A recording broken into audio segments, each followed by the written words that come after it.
Hello everybody, Geb here, and today I'm going to be showing you part 2 of how to make floating islands. Now, in the last episode we ended up making this, which we later flipped over to make something that has yet to render. Oh, there it comes. Now if you remember, this was basically made by building a mound out of sand, smoothing it out a bit, growing some trees on it, smoothing them out, and growing more trees. You can see more about that in part 1, which you can find by clicking on the island. Yep, click it.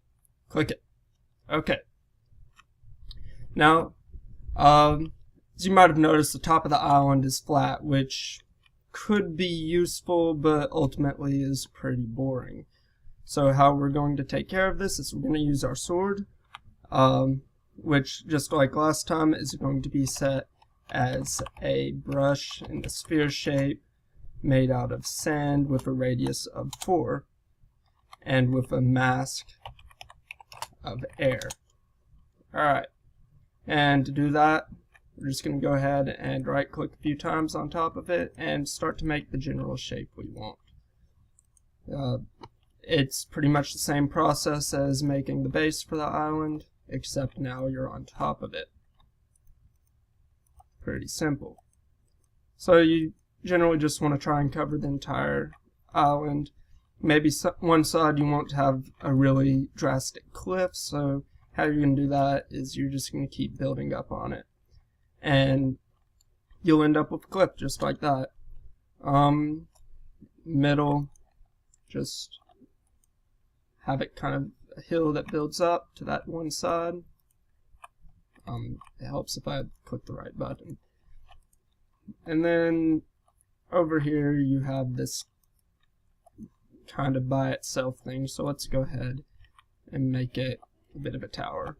Now this is kind of ridiculous and tall for an island, but I'm not really concerned. Now here's the important part. You're going to want to go and get to where you are at the same level as the bottom of your sand.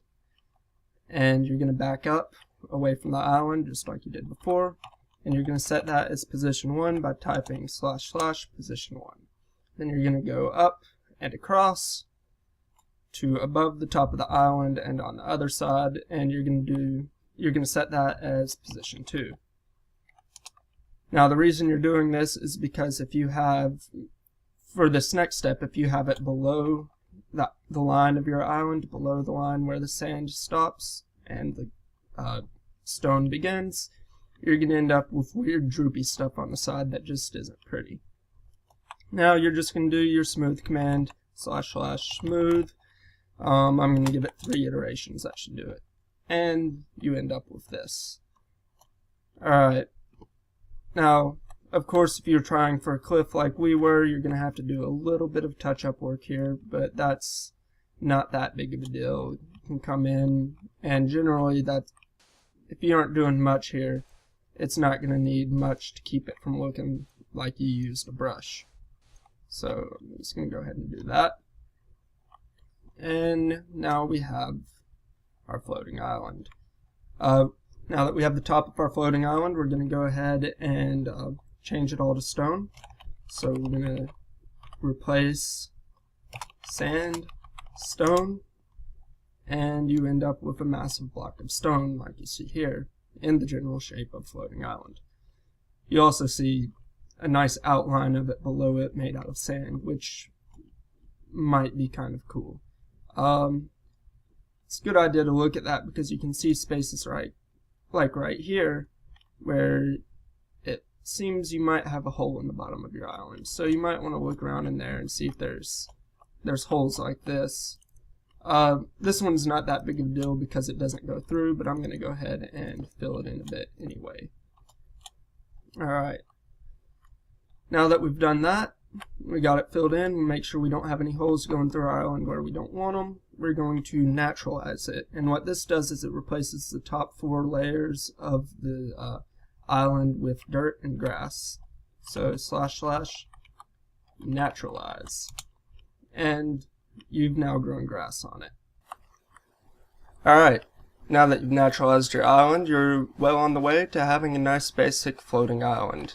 What we're going to do here is we're just going to go ahead and finish off this version by typing //forestgen and giving ourselves a few nice little trees on it. Okay. Once again, you might have to move down a little bit to get trees to cover the whole thing. And if you're lucky like me, you get yourself stuck inside of a tree. Do a nice few finishing touches. And here we go. That's a floating island. Thanks for watching. If you join me for part 3, I'll show you how to put caves and ores in it without stressing yourself out by making sure they're distributed evenly. Alright. Thanks for watching. If you want to see more of this, just give it a like. And come join us on minecraft.shockslayer.com and see a few more of our creations.